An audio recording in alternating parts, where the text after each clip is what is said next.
Welcome everybody to another episode of Your Spiritual Journey. This is Dr. Bob, and this is the space and the place where we talk about things important to your soul. As always, we ask you to subscribe, maybe like us, and check us out on Patreon. We'd love your support.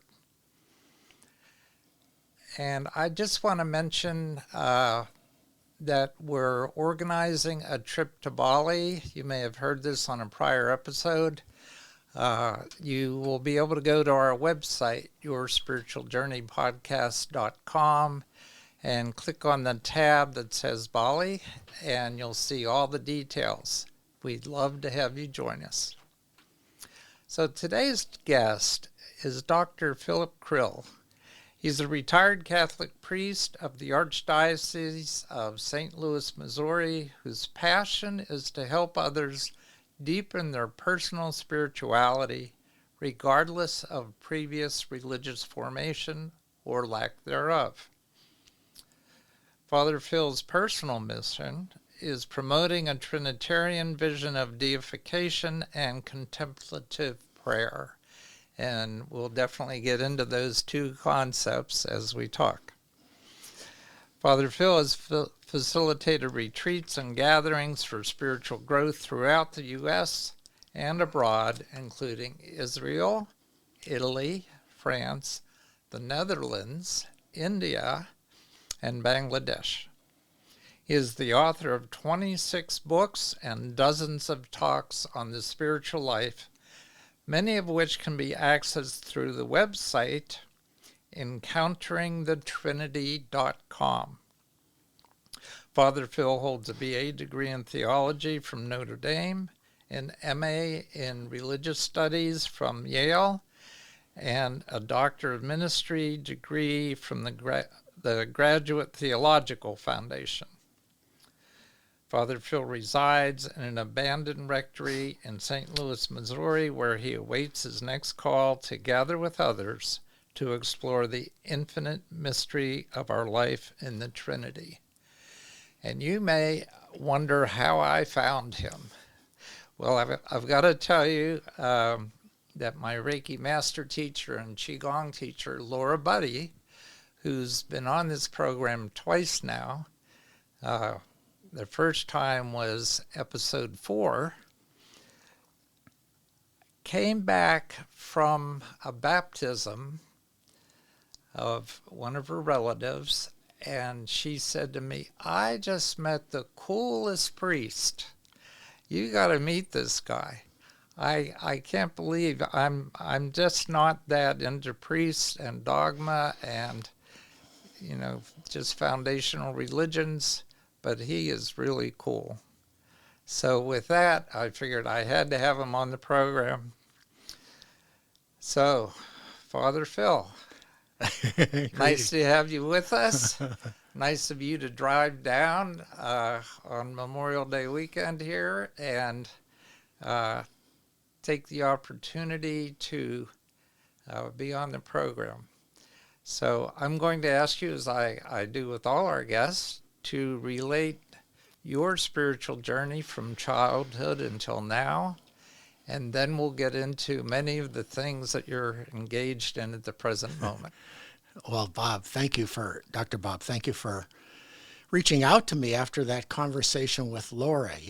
I find that the infinite spirit kind of flits from one person to another and connects people and maybe helps us see the connection that we have with every person. When they say we're 6 degrees of separation from knowing everyone. And in the vision that, I kind of operate from now, which is a very Christocentric vision, I see, as St. Paul would say, and I'm a very, as you'll see, hopefully as our conversation unfolds, I'm about as low-key a Catholic priest as you can get in terms of the religious superstructure, because my spiritual journey has really been one of moving from kind of the external dimensions of the Catholic faith that spoke to me at a very deep and kind of implicit and tacit level as a child, to be able to, my journey really can be simply put as saying I've moved from the external, what a lot of people might call the trappings of religion, what I might call the kind of the sacramental touchstones of the deeper truths that unite all people. And my journey has been from the outward to the inward, and then that allows me to walk in the outward with a person who's a Buddhist or a Sikh or a Muslim, as I do in Bangladesh, and feel that, as Jesus said, wherever two or three are there in a spirit of connection, behold, there I am in their midst. And of course, it's the humility of Christ that never needs to be named as the connecting tissue, and whether or not one believes that or whether or not one thinks they kind of intuitively see that, it really doesn't matter. At some visceral level, we all feel that, especially when we're present to somebody, as you are to me right now, and Laura was to me at that baptism. You know, I sat there and I got asked to do it as a favor from one of the family members who used to come to my church on Sunday, and they, you know, for most people, baptisms are simply social occasions where they try to gut it through a religious ceremony so they can get to the tea and cookies as quickly as possible. And that may or may not have been the case in that baptism, but I think when you do open yourself to the Spirit, as people name it, you know, we have lots of different names for the unnameable. That's one of the things I love about the Sufi tradition that I've written a little bit about. You know, they have 99 names of God, but they refuse to use 100th name because the 99 themselves fail to point to an incomprehensible mystery. And that's what's at the heart of all reality. And so when that vision begins to dawn on a person or take possession of them, at least in my life, as it's taken possession of me, when I see another person, it's as if I see another miracle of being that has appeared in the present moment as an indication of a kind of infinite love that undergirds the whole of reality from all time. And when I did that baptism, you know, the church is closed, institutional religion is dying on the vine right before our very eyes. I look around in that church that was filled with believers who have long ago abandoned the things that were jammed and crammed into their heads during grade school. It speaks of an era that is a bygone era, and yet the people who came there during those years felt a connection with something that they could not name. And now they have left it because that connection was never permanent in them or very real for them. But there are other people like Laura for whom the connection possesses them, but they have nothing to do or have no interest in connecting with other superstructures of religious faith that bygone generations have found as such a keystone to getting in touch with that mystical dimension of reality. And when I was there, I looked around the room and I saw it filled with people, older people who either were still kind of going through the motions with the Christian religion and the Catholic faith, and others that clearly had no interest in it, but were very courteous with a Catholic priest, figuring I better treat him with some deference here since we're in his home. And then there was Laura.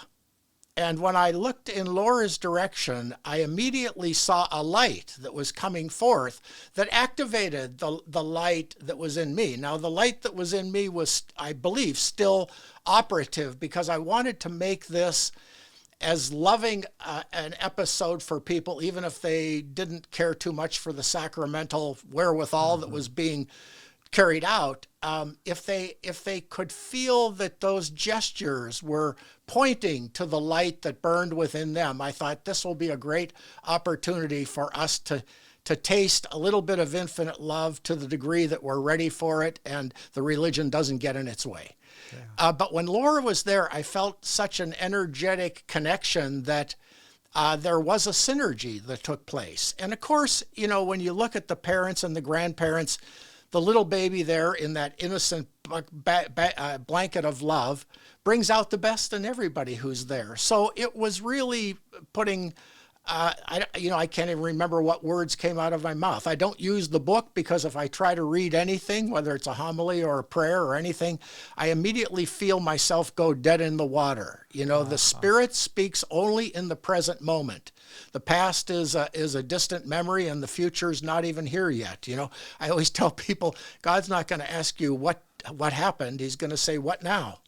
Yeah. Because as Eckhart Tolle puts so profoundly in that book, The Power of the Now, it's always only now. So even if you get where you're going, it'll still be now. So Right. why not be present? So that's a long roundabout way to say, in a very general way, my spiritual journey has gone from trying to get to heaven to trying to, well, to having the ever-present moment that heaven is pure presence to whatever and whoever is in my company at this moment, and that my only purpose in life is to be an instrument of a peace that passes all understanding, as St. Paul would say. So until we realize that, as Rumi said, the great Sufi mystic, until we realize that for which we're searching has already found us, until the fish realizes looking for the water is an exercise that's in vain, nothing about God will be properly understood. So I've gone, and especially with the Trinitarian stuff that I get into with people who either have an interest in that or I can find an easy way of connecting it to their Buddhist inclinations or their Muslim inclinations.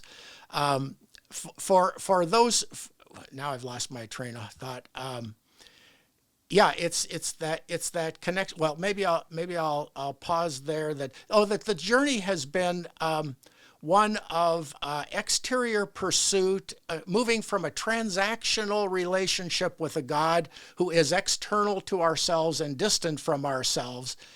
Whether you're trying to negotiate that in a Protestant lens with the act of faith, or whether you're trying to negotiate that in a Catholic context with sacraments or good works or whatever it might be, all of that, as St. Paul says, is so much rubbish. It's people who live that way as if God were an external object in whom with whom I should either be intimidated or feel a need to negotiate. To have that kind of mindset about the divine love, as Rumi says, that which we're seeking has already found us. Unless I know myself to be possessed of God, and to know my own being as almost an emanation of God's own self-love that can't be contained, such that it has epiphanized into these beautiful things that we see in creation, and most perfectly has epiphanized into little things like that baby that I baptized, and Laura who's looking at me, and all the other people there living in darkness, not knowing that the light that they're looking for is already burning within them. That's kind of been my spiritual journey. And so as the relationship of intimacy with God has replaced this kind of extrinsic transactional relationship with God, which I must say never really possessed me. I always knew there has to be something more than crossing the T's and dotting the I's of Catholic religion. There was something that grasped me, in the good old days when I grew up in Erie, Pennsylvania, went to St. John's Catholic Church, was an altar boy. I know all the horror stories. I know all the stories about the nuns. I had nuns who were saints and sinners, and of course everybody's a mixture of both. I know of sadistic nuns. I also know of Mother Teresa nuns. I know of abusing priests, one of whom to whom one of my brothers was a victim. I also know people like Padre Pio, and people who are so open to the love of God that you think it's a reincarnation of Christ himself. And so I was always intuitively able to look past the personalities of the people, but I could not name that sense of the sacred that had grabbed me with the incense and the candles and the stained glass windows. I knew that God was not in those things, but I also knew that he was using those things to do something to me. And there were a number of kind of milestones along that journey that moved me from seeking for God to knowing that I am possessed of God and God is possessed of me. And once that sense of intimacy occurs, to me, everything immediately becomes kind of beautiful. And I spend no time at all looking at there really is no failure. As my deepest spiritual mentor told me back in 1971, she was from Rome, Georgia. Her name was Sister Peter Claver. She said, "Why, child," I said, "Sister, I've really screwed up again." And she says, "Why, child, God writes straight with crooked lines. You got nothing to worry about. You can't give God a lemon that he doesn't immediately turn it into lemonade. What are you worried about? You got no faith, child." Anyway, I'm going on, and as Laura and other my close friends could tell you, I could wake up out of a coma and talk for 3 hours. Let me take a breath here. Okay, well, while you're taking a breath, let me get a little linear with you. Okay. And take you back to your childhood. Yeah. I'm assuming that you grew up in a family that was Catholic to begin with. Yes. Kind of nominally. Yep, Okay. going through the motions. It's just what we did. Our parents did it. We Yeah. do it. Okay, but somewhere along the line, you said, I want to go deeper with this. So when did that happen, and why did it happen, or how did it happen? Yeah, again, we don't have 3 hours for this show, so I'll try to give you a short version of the milestones that I talked about before. And I was a kind of a young Catholic kid going to Catholic grade school, so we went through all the motions. I remember very vividly making my first Holy Communion. I can still remember the prayer that I said. I'm the oldest of 5 boys. There was one girl in our family. I was just out to our family cemetery in Erie over Memorial Day and took the occasion to visit the graves of my parents and their parents. And then my little sister, she died at 9 months. I was the oldest. Barbara Ann came along at 9 months. The doctor misprescribed a medication that my mother intuitively knew was the wrong thing. The pharmacist even said, "Mrs. Krill, are you sure you want to give this to your daughter? She's already taking such and such a medication." And my mother said, "That's what the doctor said, but it doesn't feel right to me either." And 16 hours later, my sister was dead. And to her dying day, which was another great grace from God to me, to be able to be there with my mother and see her as one who was terrified of death at the last moment, receive such a tremendous peace. I whispered in her ear, "Mom, you'll be able now to be re-embracing your daughter Barbara." And there was a relief that came over here. It was so palpable, Bob, that the whole room, including my brother Tom, the one who was hurt by the priest and has rejected religion completely, said to me, "What just happened?" And I said, "Well, something that we can't explain," but I said, "It's a great gift." We all felt the mercy that descended upon that room at that moment. Anyway, I went out to the cemetery and visited them because I remember at my first Holy Communion, I had 4 other brothers. I was the oldest.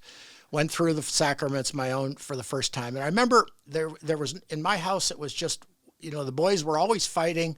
My mom was trying to corral the cats. My dad was over in the corner reading or sleeping. And I went on the stairways leading up to the bedroom where we had 2 beds for 4 boys at that time.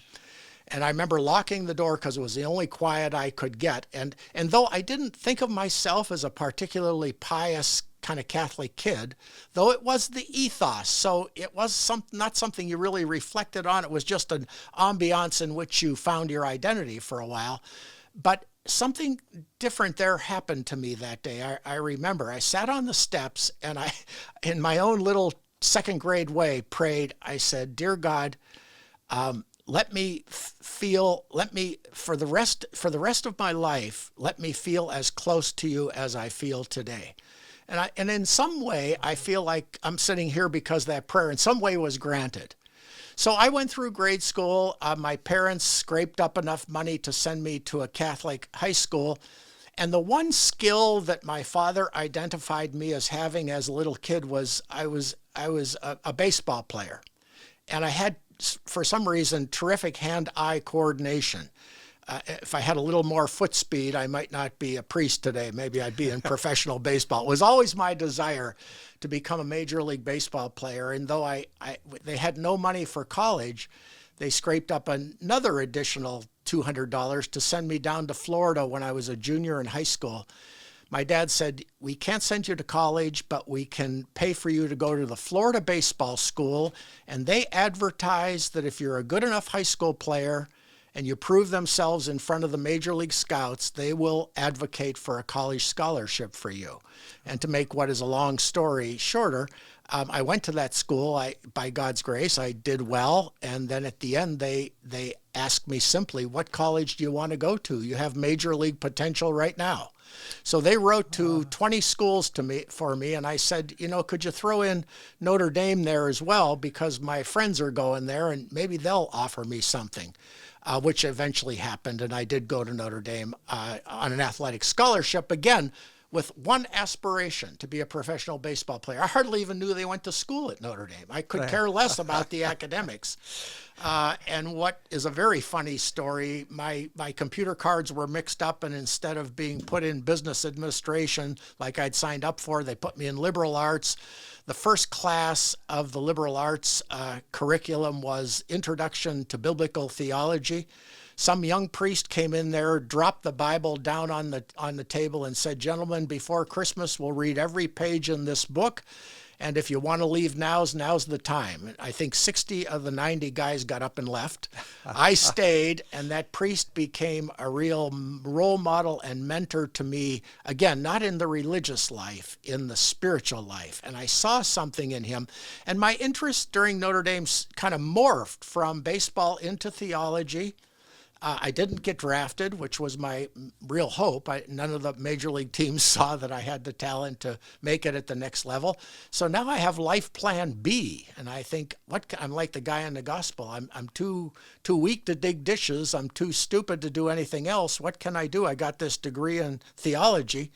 So I called up the local Catholic girls' high school and said, do you need a religion teacher? And they said, well, we've got a priest doing it now, but I think they would like you a lot more. So she hired me. Here I am, 21 years old, with these 17-year-old girls ready to eat me up and spit me out like a new teacher who knows nothing about classroom etiquette. I literally taught them everything I knew in the first 3 days. And I remember at the end of the first week, and this is the biggest milestone in my spiritual development. I'm thinking to myself, I'm out of bullets. I've given them everything I know. And I was walking down the hallway wondering, how the hell am I going to make it through this week, much less the whole year? And down the hallways, walking this little old woman, I realize now she's 1 year younger than I am currently. And she's walking down the hallways, got this wide-brimmed hat on. She's about 4'11", but she's got these blazing blue eyes, and she looks at me. This is that nun I mentioned earlier, Sister Peter Claver. She looks at me and she says, why, child, you look like you've been dragged through the hedge backwards. And I said, that's exactly how I feel. Who are you? You're in the high school? She said, why, my name is Sister Peter Claver. I said, you don't sound like you're from around here. She says, I'm from Rome, Georgia. I said, what are you doing here? She says, my good friend Dorothy Day is coming here tomorrow, and I need an auditorium for all the people who are going to want to listen to her. I said, you know Dorothy Day? For those who don't know Dorothy Day, she's now up for canonization in the Catholic Church for whatever that's worth, but she's recognized as a great spiritual mystic of the 20th century. A woman, by the way, I should add, for those of you who may be interested in this little factoid, Dorothy Day was a convert to Catholicism through Sister Peter Claver and another priest from Pittsburgh, as a matter of fact. She was a former communist who wanted to save the world and bring in utopia. Sister Peter met her and said, Dorothy Day, what you're trying to do for the poor has already been done through Christ. And Dorothy Day got interested. Sister Peter and she became good friends.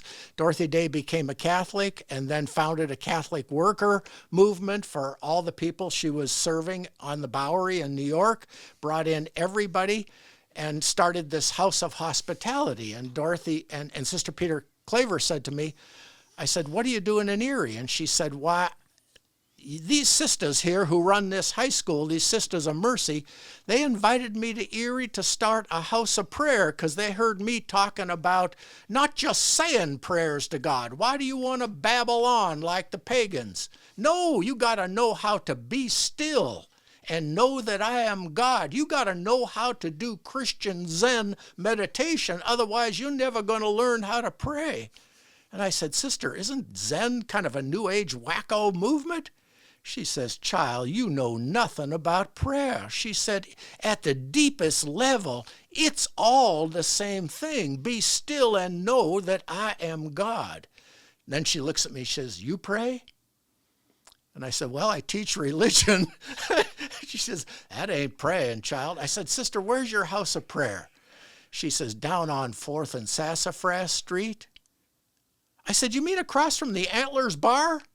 She says, why, you know the place? I said, I'm going there right now. I said, I'm not going to make it through this day unless I get rip-roaring drunk.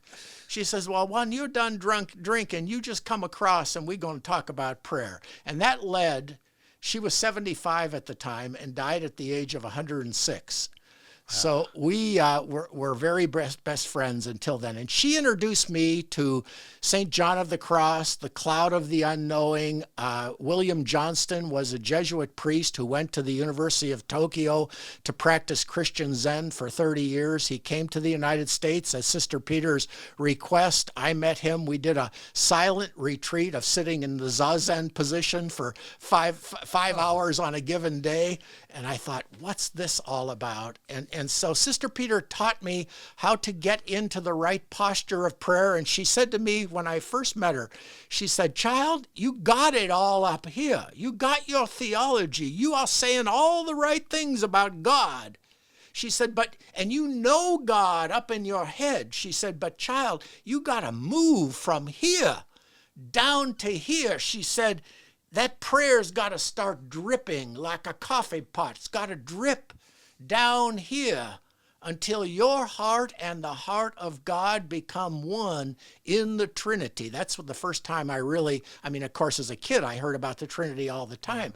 But she says, child, until you realize that the desire for God is God himself pulling you into God. And when you see that God pulling you into God is the Holy Spirit, and he bringing you through the door, who is Christ Jesus, you're going to see that it's a triune mystery of love where God knows himself and knows himself in you. And of course, at this time, language like that is just going over my head, but I could see the light in her eyes. And I said, Sister, whatever you got, I want.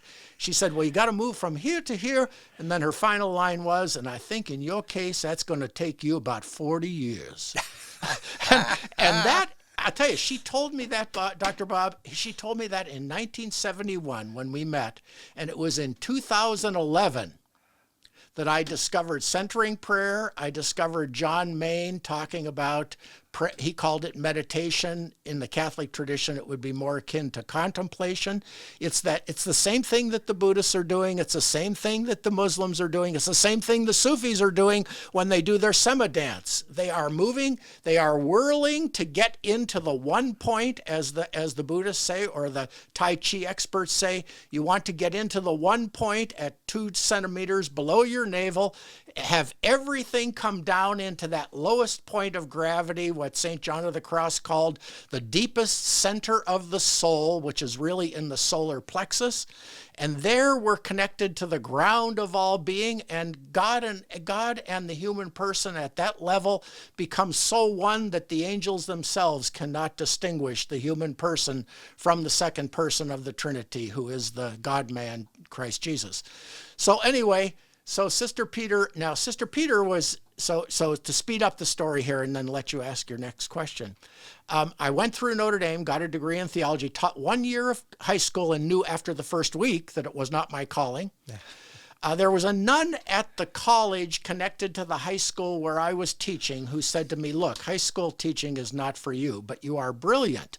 I want you teaching in my college, but you need to go off to Yale University where my brother is teaching, get a degree there in theology, come back, and I'll give you a job teaching here. So I did that. I went off, got a 2-year degree. I was the only, next to Father Henry Nouwen, who was there at the time, and probably some of your listeners know who Henry Nouwen is. He and I became the very best friends at Yale, but we were the only 2 Catholics there. And for both of us, Catholic did not mean the narrow definition of Roman Catholic that most people take it to mean. Most Roman Catholics are not even aware that there are 23 other Catholic churches in the Christian East, as far as India and China and Iraq and Iran and Albania. There are Eastern Catholics there living the Oriental ancient liturgy of the Christian Church. Most Roman Catholics only know Roman law and all the commandments and all the rest of it. But in truth, the word Catholic means all embracing. So the true Catholic spirit, as Sister Peter taught me, though she didn't need to teach me because my mother had taught me a long time ago, Philip, don't let religion interfere. I came to her and I said, Mom, my best friend, Doug Teal, he belongs to the 10th Street Methodist Church. St. Peter didn't say, upon this rock I'll found the 10th Street Methodist. He said, upon this rock I'll found the Catholic Church. My mother said, he didn't say that either. He said, I'll found my church. She said, listen, religion is a man-made demarcation that separates the people of God. She said, everybody's your neighbor. So I knew from a very early age. I was the only kid on our block that brought Clifton Dobbs home from St. Catholic's grade school. Clifton Dobbs being the only black person in the whole Catholic school. And I just loved Clifton Dobbs. And I couldn't understand why people on my block were looking at us strange when he came home to have fig Newtons with me and milk at my mother's stool. So I knew that whatever is Catholic means that there are absolutely no barriers to truth and light and goodness wherever it's found. It oozes from the very fabric of creation. So, and I promise I'll wrap this up in 2 minutes. I went through Notre Dame, got the degree, taught 1 year in college.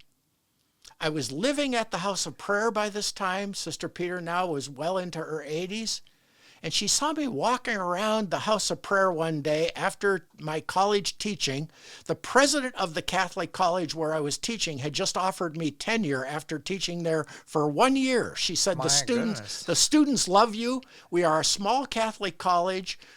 We can't afford to pay a PhD, but we love what you're doing. We think what you're doing is better than any PhD we would get. If you promise us that you will be committed to our college, we will commit ourselves to you as long as we stay open.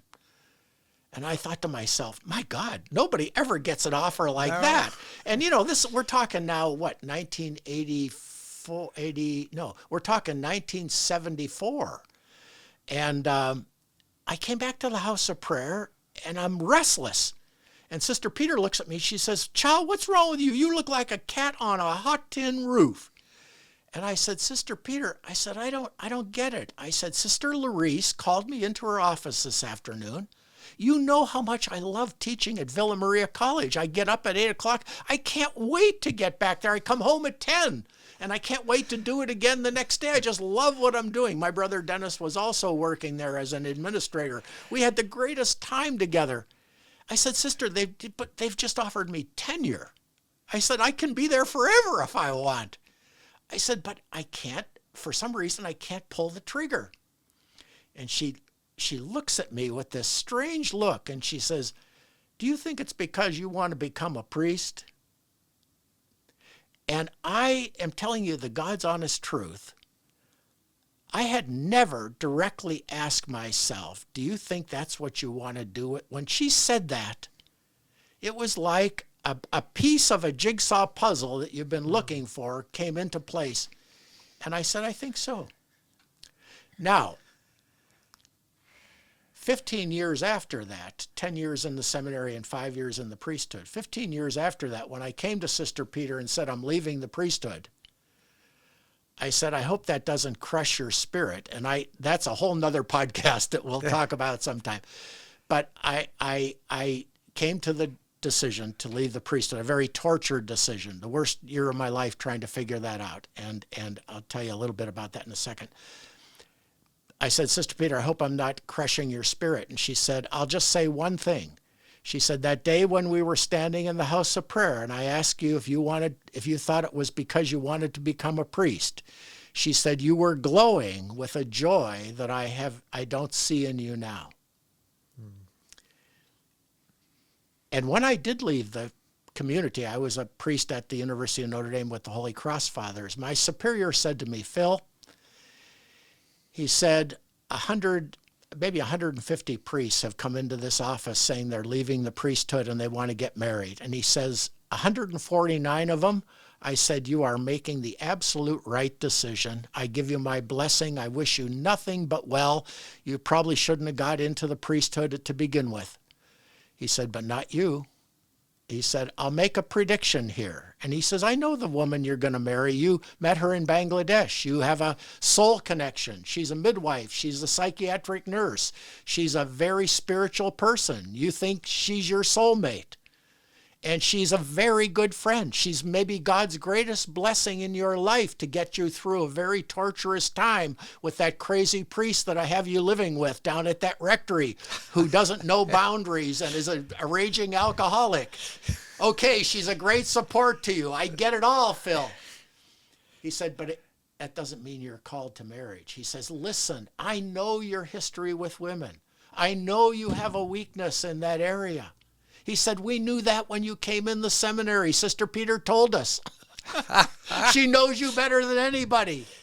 We could see beneath that and beyond that and above that. You have something here you're meant to do.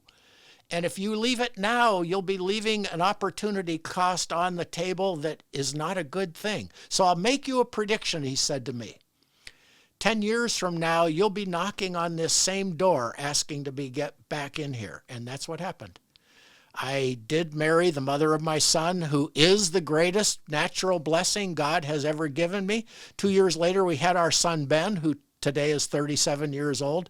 You can imagine what my parishioners think when they hear me say this from the pulpit, because I was out of the priesthood for 22 years.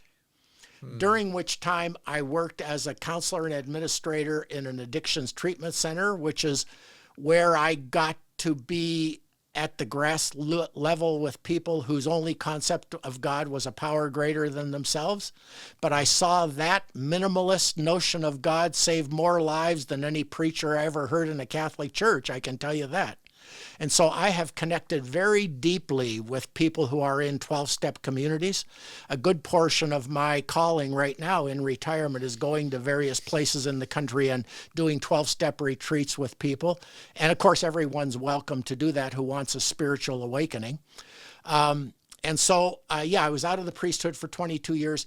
And then when when I finally found a fifth bishop who was willing to take me, I had 4 who were going to take me. They either died, retired, or decided against it.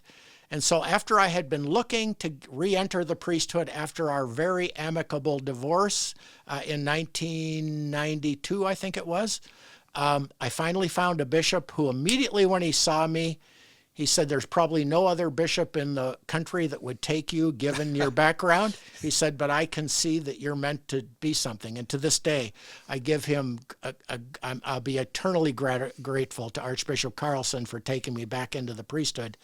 And then he met my son, Ben, too. And because he had to interview him to make sure that there were no strings attached and I wasn't financially liable to Ben, et cetera, et cetera. Rome makes you jump through all kinds of hoops to do anything official in their church. But once we jumped through all those hoops, he turned to my son and he said, Ben, I want you to be your dad's spiritual director because you have a gift of the Holy Spirit that even he doesn't have. And to this day, I can say that the one thing that I loved about his mom that drew me to his mom was she was a psychiatric nurse on the one hand and a midwife on the other hand. So she could read people's hearts very easily. I think she could read their souls. And it was her gift of discernment. I used to say to her, Anne, please help me figure out this crazy priest I'm working with. I don't know how to handle him. And she would very compassionately but very clearly say, here's what he's suffering from. Here's what I think the community should do to help him. And here's what I think you might want to consider to do helping yourself to keep yourself from being victimized by him. But her ability to size up a situation, lay out the truth, do it very clearly, but with extreme compassion, I thought to myself, Lord, this is such a gift. I can't afford to lose her. And I haven't lost her. And I will pause with this.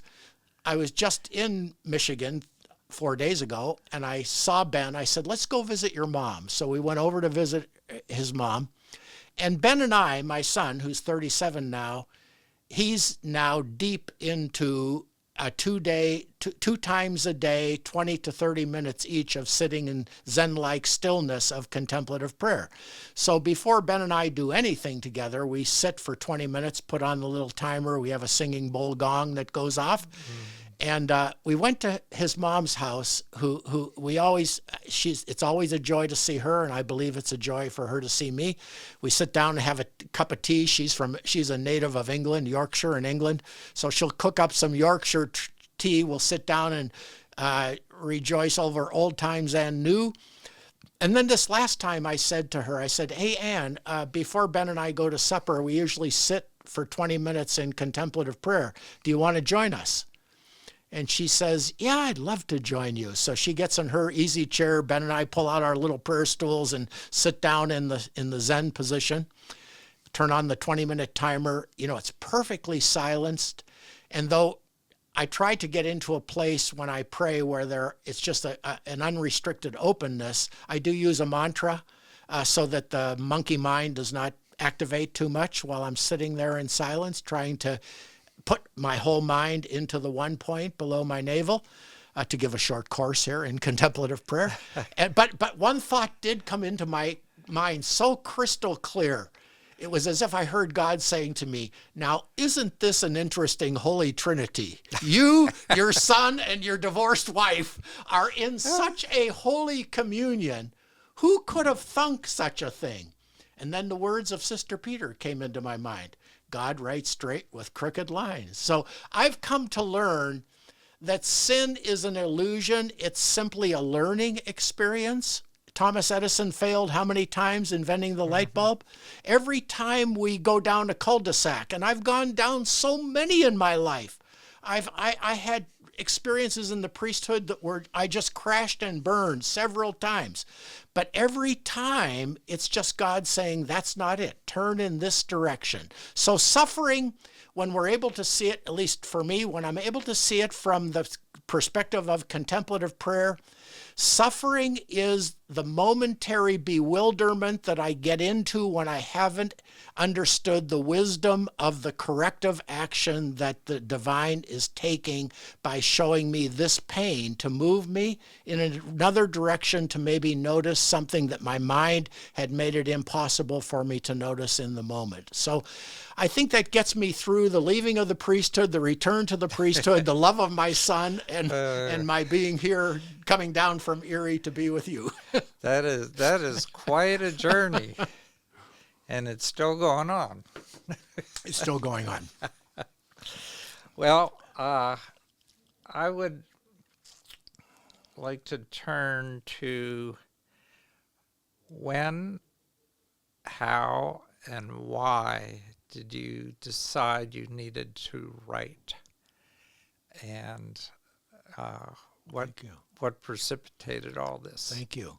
Yeah, there's been a little bit of an evolution there. I was out at Berkeley, or as we used to call it in those days, Berkeley, trying to get a PhD, and I had a Jesuit mentor there who did a deep dive with me into the writings of John of the Cross. He was recognized in the Graduate Theological Consortium there that had Unitarians as well as Lutherans, Episcopalians, Sikhs, every form of religion was in the Graduate Theological Union at Berkeley. But this priest, Father William Buckley, people from every tradition came to his class on St. John of the Cross because in one way or another, their own mystical traditions taught them about the dark night of the soul, the void, emptiness, the nothingness of mu in the Buddhist tradition. So people came to see what could the Christian tradition add value, how could the Christian tradition add value to what we already know from our own contemplative traditions. And Father Buckley was kind of my mentor there. And remind me of the question here, because there is a thread that I've just lost. Okay. What brought me to writing? Writing, right. So Father Buckley took me through my graduate studies. He was my advocate for the doctorate. I got through all the coursework, including several with Father Mike, and then it came time to write the dissertation.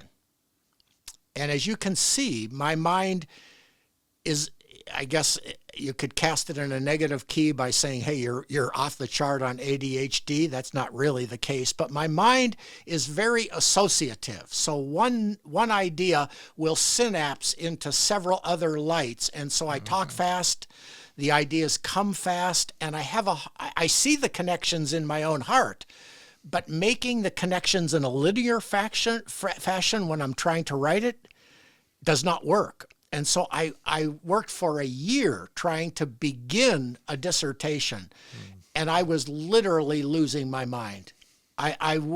One priest said to me, who I was living with at the time, he says, if you don't stop this if you don't stop trying to force this dissertation, you're going to commit suicide by accident, because this is not working. So I was trying to and yet I felt such a passion to put into writing what I could intuitively see in my heart. And of course, that was long before I was a priest, long before I met Ben's mom. But when we did get married, this notion that I still want to put something in writing, but I'm much better expressing myself verbally than in writing. I said to Anne at that time, because I had failed the PhD, I eventually got a doctorate in ministry only because I found a theological institute that would give me credit for my graduate studies, and then I wrote the book, Life in the Trinity, which they accepted as a dissertation. It's not exactly a mail order degree, but it's not an academic hard credentialed degree either, but it's good enough for me.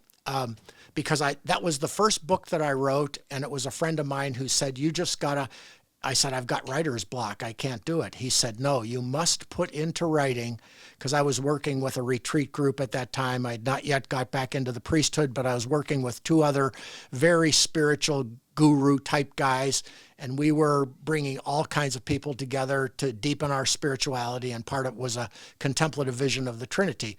And my friend Jeff said, you must write that book. I said, Jeff, it's already been said 1,000,000 times. He said, yeah, but not like you would be able to say it. So I forced myself to choke out that book. But I said to Anne, long before that book was written, I said, Anne, do you think I'll ever be able to write anything? Every time I try, I go into a panic. And she said, I think I think you will write, she says, I think you will write several books. And so after they did start to come very easily to me, but it was when I gave up the notion of writing a book and just made myself available. And Bob, even to this day when I write, I will see something or hear something on a podcast like one of yours. I'll stop the tape, I'll pull out my computer, thinking that the thought that I just heard from this guy, whose wonderful book I watched on your podcast, The Empty Path by Billy Wine, that and many other things on those podcasts and others have touched my heart. I'll stop the tape and say, I've got to get that idea into a book that I'm writing. And I will open the computer, and as soon as I try to put someone else's idea into that slot, the panic comes again. And I hear God's voice, put it aside, wait till I have something to say to you. And then an image will come, and my writing style has devolved into things like this. I mean, these little books, you say 26 books. Well, they're all about 100 pages, and each one looks like this, 2 little paragraphs with a prayer at the bottom. But I have to say that what does come out on these pages comes more through me just by saying, okay, God, I'll be available to you today. And I'm working on one now. By that I mean I show up at Panera Coffee Shop every morning. I sit down at the table. I say, I want to put something out there that is in my heart, but I don't have the words to express it. If there's something there, would you please give me the words? And then I'll just sit there and I'll look around, and then I'll see a kid, I'll see a mother fighting with her baby, and the thought will occur to me that the whole of life is a suffering like that if you try to force something that's not ready to be forced. And that thought will come from me just by looking at somebody fighting with the cashier at the cash register. So I'll write that. And I'll sit there for an hour, and whatever comes, and I put it down. And then people who pick it up say, boy, this really helped me, so I figure I better keep on doing it. So I try to, because I'm retired, because as my mother would say, you don't know what to do with yourself. I just go to the coffee shop an hour a day. I know you write as well. and you produce podcasts, and those ideas come from different places. So I think as long as I make myself available, maybe something will come through me for the benefit of others. And if it doesn't, it doesn't. But it seems like it's still trickling, so I'll keep showing up. Okay. 26 books and counting. So as I looked through the three that you decided to send me as what I felt was maybe representative of the scope of your work, and Life in the Trinity, a Catholic Vision of Communion and Deification, sounded like a dissertation to me. Yeah. And I thought, okay, he's published his dissertation, so let's see what else he has to say. And then, let's see, the 12 wicker baskets, collected fragments from the mystery of presence, and that was 2021. When I looked through that, and I found that extremely engaging, by the way. Thank you. What I wondered was what distinguished one of those 12 from the other 11, or, what made you decide to do those the way that you did, and how was one different from another, I guess? The short answer is there is no difference. The phrase, of course, was the line. So I was writing these little aphorisms on presence as they would come to me. Because when a person is present to each other, you can almost feel a space of benevolence open at that point. And the wording for that space comes to me time and time again. Every time I try to do anything, whenever I try to bring myself into really being supremely present to the present moment, past gone, future gone, thinking gone, just availability. When I can get into that space of pure availability, a description for that space or an image of that space just naturally bubbles up in me. And so those are just little etchings of describing the same thing. And for me, the word God or trust in God could be the same thing as presence. I see no difference, because all God is a mystery of self-presencing.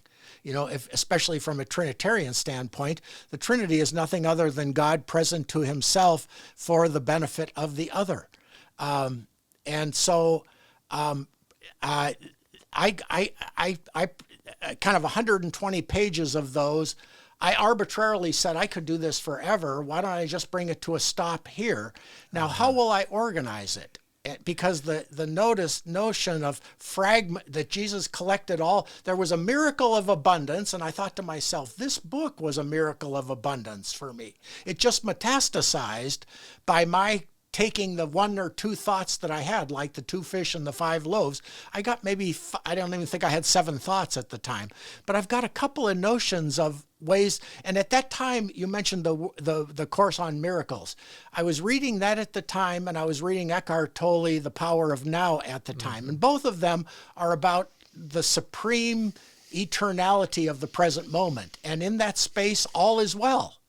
And since there never is anything other than that space, all is always well. Right. But being able to intuitively feel that and have your body resonate with the miracle of being in the present moment, that's worth getting into if you can. Sustaining that sense of the present moment is the real spiritual challenge as far as I'm concerned, because we fall out of it again and again and again. So it's really reawakening a posture of being open and available to that which is. Which reminds me of a little story that I want to share with you, and I know we're getting late here. So when I had the 120 pages, I said, let me try to organize it. And I thought maybe there are some common themes in here, but after 5 minutes, I gave up.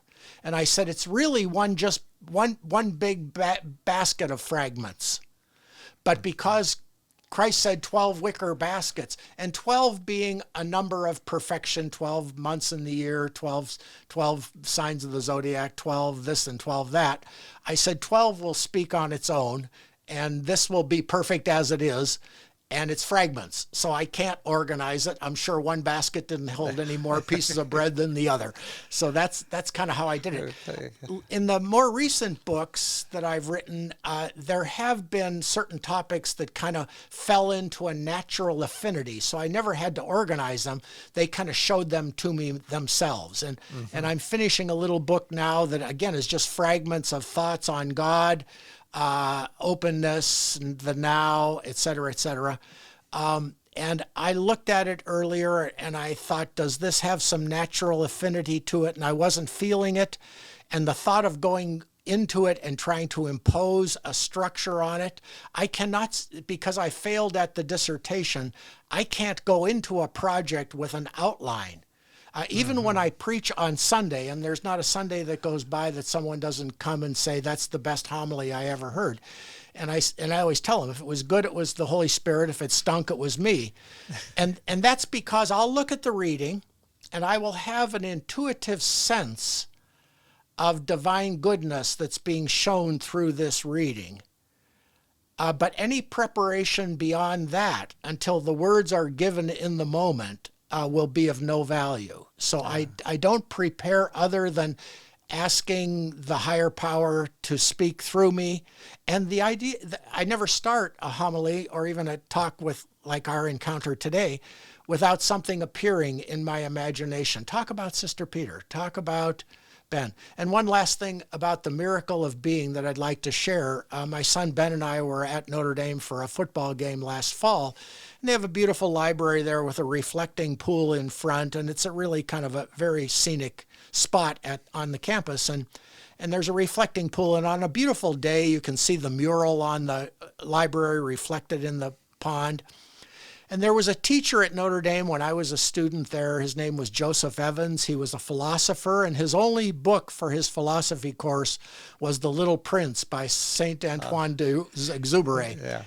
And he was a person caught up in the miracle of being. And Ben and I were sitting there at the reflecting pool, and I said, Ben, because Ben always asked me, Dad, how did you come? What's your spiritual journey? My son's always asking me. I said, Ben, a high point of my spiritual journey was coming here as a freshman at Notre Dame. It was a beautiful October day. I had heard about Mr. Joe Evans and that sometime during my time at Notre Dame, I should take a course from Mr. Joe Evans because he taught The Little Prince, and The Little Prince said what's most important is invisible to the human eye.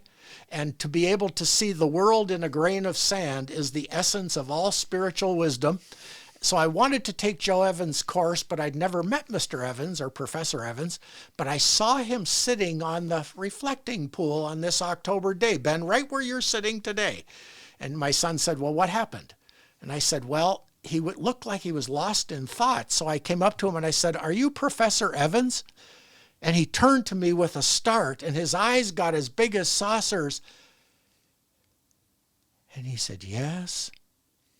And I said, I was kind of disarmed by the way he was looking at me. And I said, Professor Evans, isn't it great to be at Notre Dame on a day like this? No, it's good. No, to be at Notre Dame on a day like, no, it's good. Oh, it's good to be at Notre Dame on a day like, yes, it's good to be at Notre Dame on a day like this. But then again, it's good just to be. And I said, I got baseball practice. I'll see you later.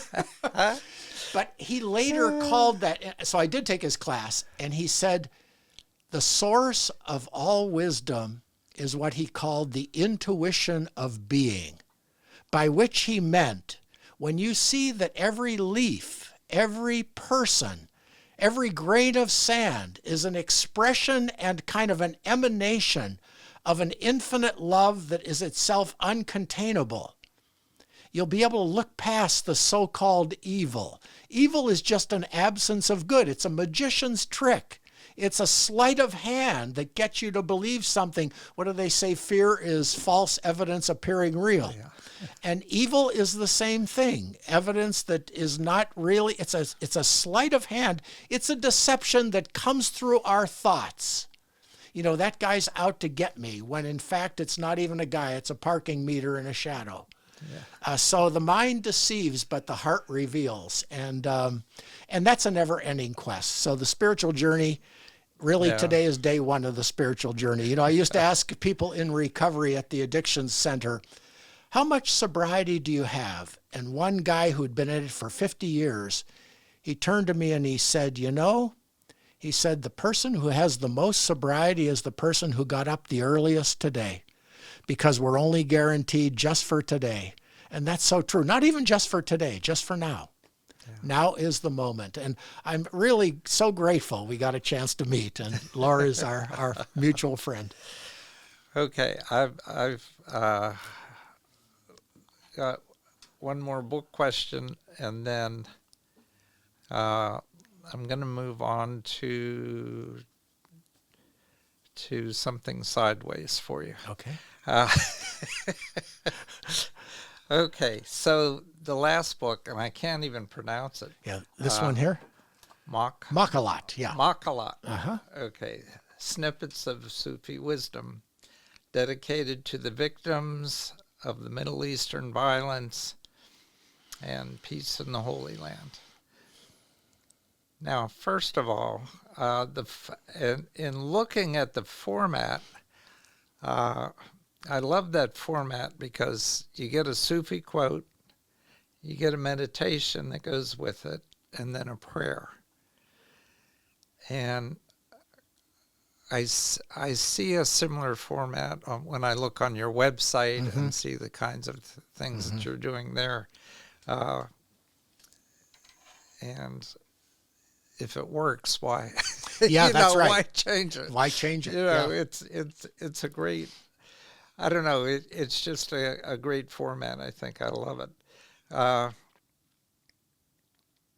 on page 60 of that book, remember page 60? You will remind me. One of your 26 books. That's right. You'll remind me in a second. You talk about containing God. Yeah. And that took me back to your dissertation. Uh-huh.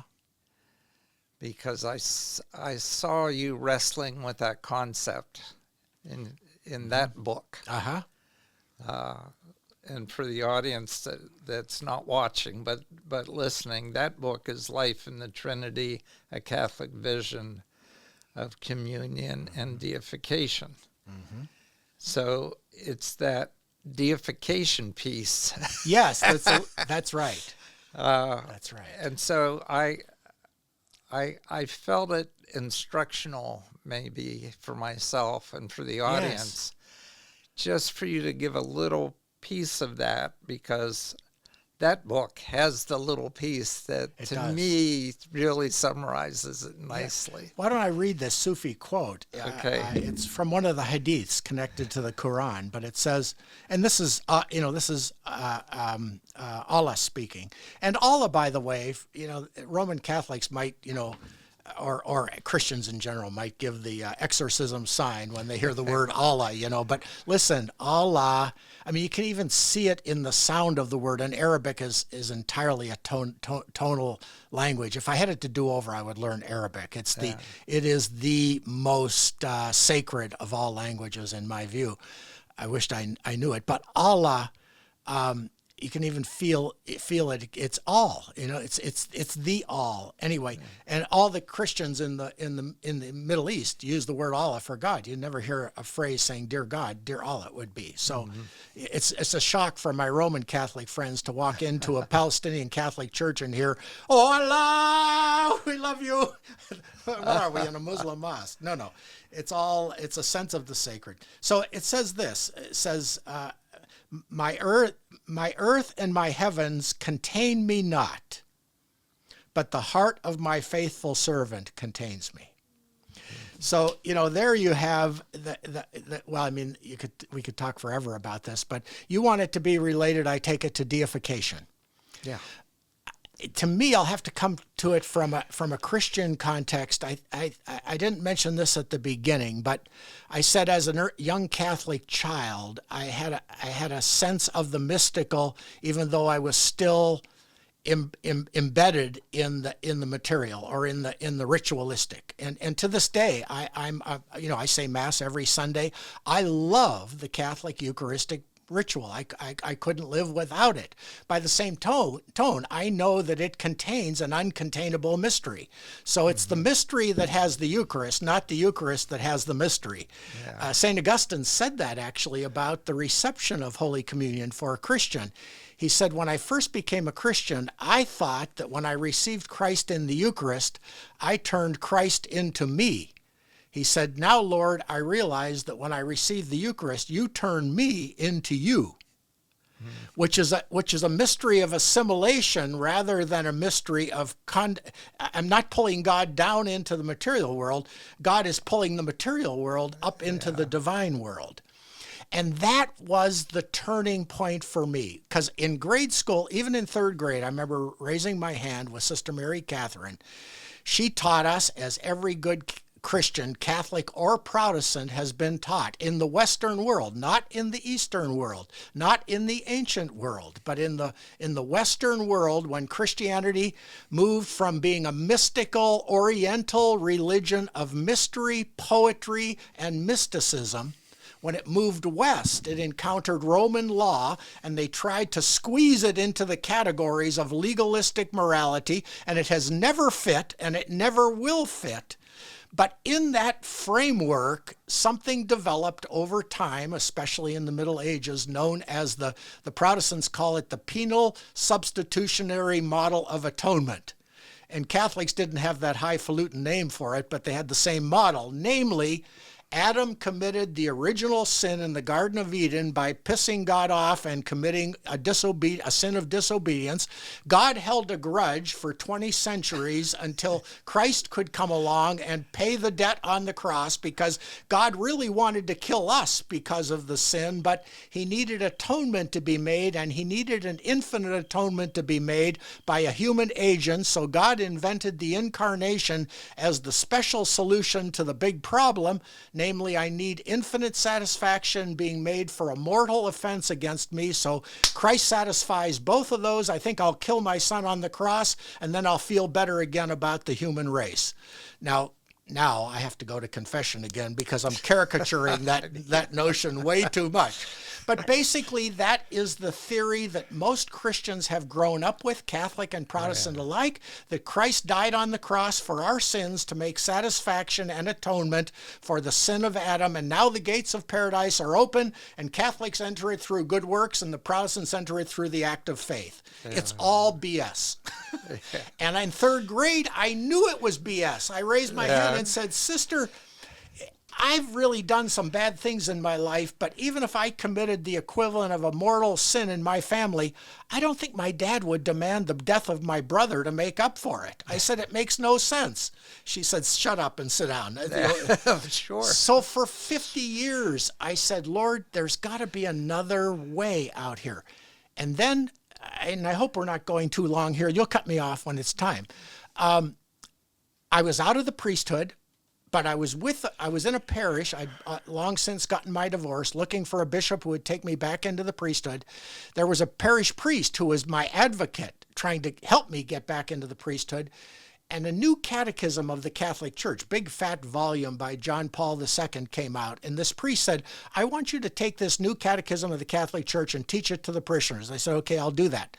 We came to the section that says, why did God become man? And I hadn't even read the section, but I said, I can show up at the class. I'll know what it says. I know this stuff. So I show up, and of course, I know the reason God became man, and I know what the catechism's going to say. It's going to say God became man to make atonement for our sins. Well, it didn't say that. The student raises his hand. He says, what's this here? He says, this is heresy. I said, well, what does it say? Because I hadn't read it. And he said, this is somebody called St. Athanasius. And I'm not the smartest knife in the drawer, sharpest knife, but I knew St. Athanasius was responsible for the Nicene Creed, which everybody Catholic and Protestant say every Sunday, God from God, light from light, true God from true God, consubstantial with the Father. That was St. Athanasius' word. He said, St. Athanasius says God became man so men and women can become God. He said, that's a heresy. Men and women can't become God. And I said, that's right. I said, that doesn't sound right. I said, I've got St. Athanasius upstairs. Let me go get the book. So I went up and found the book, looked at the passage. God became man so man could become God. I said, he did say it. And then there's a little footnote said, see St. Irenaeus. Now, he lived 200 years before Athanasius, so I found Irenaeus, and he said, God became what we are so we can become what he is. And it was at that moment a light went off in my psyche that said to me, this is the alternative to the atonement theory that is garbage. Yeah. There is an at-one-ment here. There definitely is an at-one-ment. But what that means is to say that Christ is God and man means that even before the foundation of the world, St. Paul says, Jeremiah says, before you were conceived in your mother's womb, I knew you. St. Paul says, before the foundation of the world, I chose you in Christ to be holy and blameless in his sight. What that says to me is that the whole of humanity is in the heart of God even before there is a humanity. So that humanity is the finite instantiation of God's divine love in finite form for the glorification of the human person and the deification of the cosmos. So that's how I got into deification. And what I see now is that the Christian mystery is, and really all people who are open to God, especially in contemplative prayer, when I open to God, it's as if what St. Irenaeus called the two hands of God the Father, the Son and the Holy Spirit, they come down, and you don't have to have this image, you don't have to have this language, you don't need to be a Trinitarian to know that there's a mystical alchemy of a person who's in presence with another person. There's a mystical alchemy where a power greater than the two of them. What did Jesus say? Wherever two or three are present to each other, there I am in their midst. There's like a divine synergy that happens where 1 + 1 becomes 3. And there's a sense that there's something greater than just this conversation going on here. And that really is the divine saying, you are already partakers of the divine nature in human form. So I'm kind of babbling on about this a lot, but until Catholics and Christians can see the Christian life is not John F. Kennedy Christianity. Ask not what God can do for you, ask what you can do for God. No, it's not that at all. Don't ask what you can do for God. What does God have that you could possibly? You are because he is. A friend of mine raised his hand in our last gathering at my rectory on deification, and he said, can't everything that you're saying be said just like the cloud of unknowing says it? We are who we are because he is what he is. And I said, yeah, that's it. I am because he is. And my I amness is a participation in the I amness of the one who says, tell them I am who I am. So or be still and know that I am God. And know that you are in me as I am in you. And once that I am becomes my fundamental identity, I really don't worry about anything or anyone. Yeah.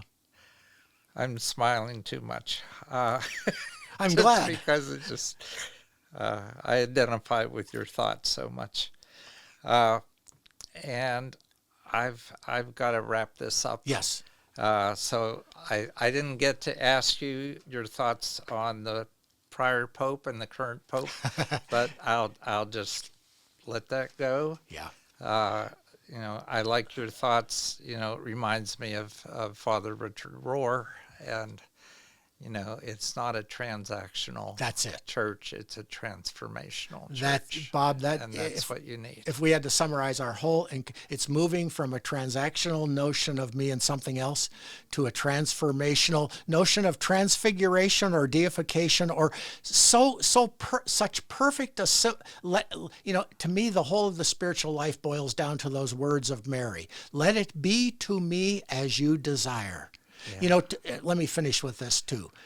Two friends of mine that I met at Yale. Well, let me just say, I'm going to let you wrap up as I do every guest with some words of wisdom. Okay. So now these can be your words of wisdom. I'll actually sing it in honor of my two friends. So I had these two friends at Yale Divinity School who were dyed-in-the-wool Congregationalists from New England. They became friends of Henry Nouwen, and he introduced them to the Catholic contemplative life. They're both world-class musicians, and so they have a love of art and beauty and music that made the Catholic contemplative mystical tradition an easy fit for them. They went deeply into sacred music and Sufi Sema dance music, and they're just wonderful people. Never became Catholic, but have a deep love of icons, as I've shared with you. And the last day I was there this summer when I was visiting them in Vermont, Kathy, who's a world-class composer of music, she came down and she said, last night I got this. Mary, the mother of the Lord, gave me this song for you. And as I said to my community at Sunday Mass last Sunday, I said, the only thing you need to know about being in perfect communion with God is to pray like Mary. And the Beatles got it right better than any Catholic priest I know when they wrote the song, "Let It Be." Dear Mother Mary, let it be. And so Kathy came down and she said, I've got this song for you called "And Mary Said." So we'll finish by my trying in my very poor voice to sing, but it's a little Taizé tune that she said she received from on high, and it goes like this. And Mary said, let it be to me according to your word. And Mary said, let it be to me according to your word. Kathy sings it much better. Okay, but thank you letting for it that. be. Thank you for letting me be here with you today. Okay. Well, audience, as always, take what resonates from you, from what you've heard, and incorporate it into your life. Put the rest on the shelf until you're ready to deal with it. And until next time, this has been your spiritual journey.